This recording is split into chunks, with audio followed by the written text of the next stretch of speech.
Shalom, everyone. I'm Rabbi Shlomo Segal. It is a privilege to add my own unique stitch to the rich fabric of Divrei Halev, which Rabbi Price did a wonderful job in the compilation of the beautiful Divrei Torah on Parshat HaShavua by Rabbi Rav David Weiss Halivni, Zecher Tzadik Livracha. So in this week's Torah portion, Parshat Korah, we witness one of the most famous and devastating rebellions in Jewish history. Korah and his followers rise up to challenge the leadership of Moshe Rabbeinu and Aaron HaKohen.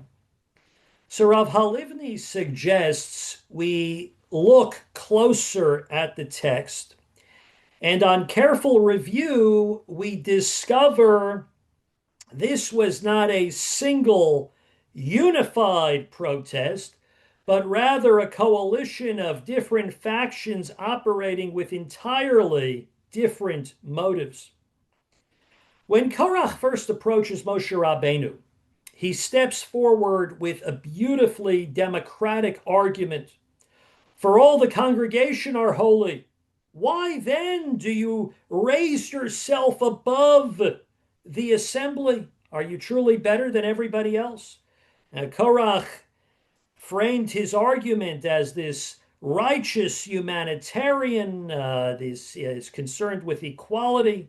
It was a rebellion for a noble cause. And Moshe Rabbeinu reacts by falling on his face. He weeps.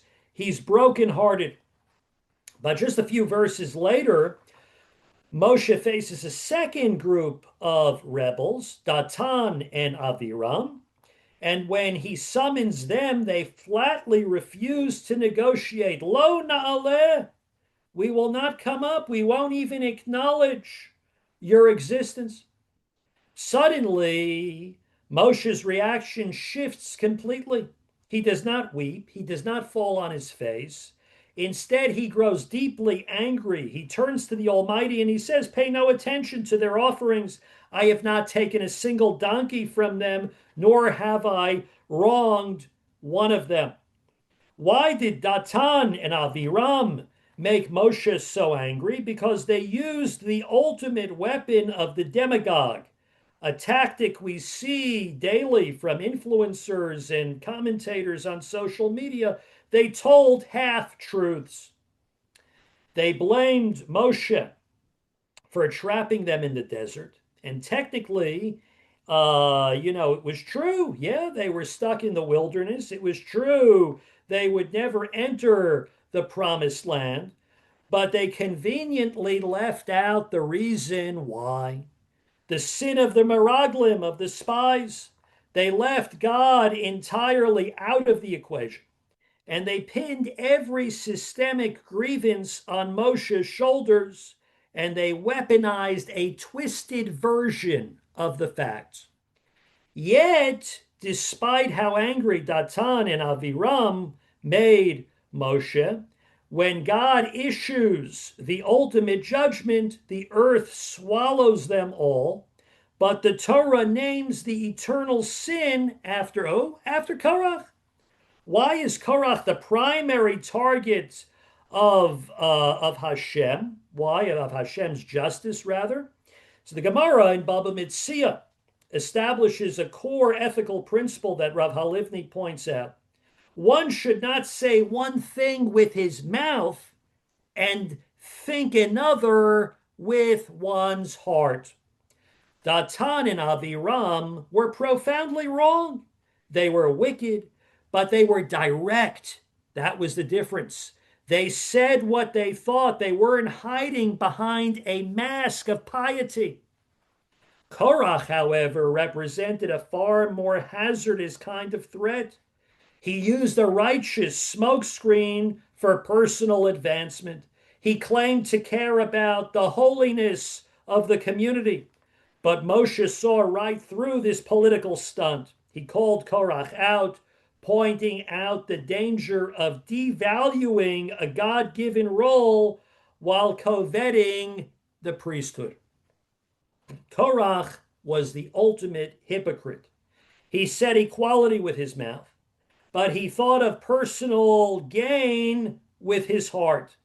And as we navigate currently the terrifying rise of global anti Semitism, we see the exact two factions playing out very clearly. First, there are those who are like Datan and Aviram. These are the direct, overt Jew haters, like the recent candidate for public office in Texas, who ultimately stated that she wished to put Jews in concentration camps and who, thank God, lost. These people do not hide their malice. You know exactly where they stand. But then we have others who are similar to Korach. These are the individuals who clothe their hatred in the language of righteousness. They claim to be motivated solely by a deep concern for injustice, for human rights, for genocide. Yet, predictably, they are silent on every other atrocity across the globe. You never hear them speak unless they are demonizing Israel or the Jewish people. As the famous comedian Bill Maher recently put it, no Jews, no news. Korach's rebellion ultimately failed because falsehood cannot permanently sustain itself. In Pirkei Avot, the Mishnah famously teaches that a rebellion like Korach is not l'shem shamayim. It's not for the sake of heaven, and therefore it is destined to vanish. As we navigate our own lives, our communities, and our fractured world, let us strive for the standard of the Talmud to let our inside match our outside. In fact, Rav Halivni conducted his life with absolute alignment between his inner values and his outer actions. Rav Halivni was much more than a great Torah scholar and Talmudist. He was a Baal Midot. He was a master of good character. And he did not simply master the intellectual knowledge of the text. He internalized every single principle of the Torah. You know, we learn Pirkei Avot, we laugh when we look at the 48 degrees that the Torah is acquired by. But Rav Halivni was certainly a man who personified all of those 48 degrees that Torah is acquired by. And sadly, though, the tragedy is such a thing could not be said about every Torah scholar.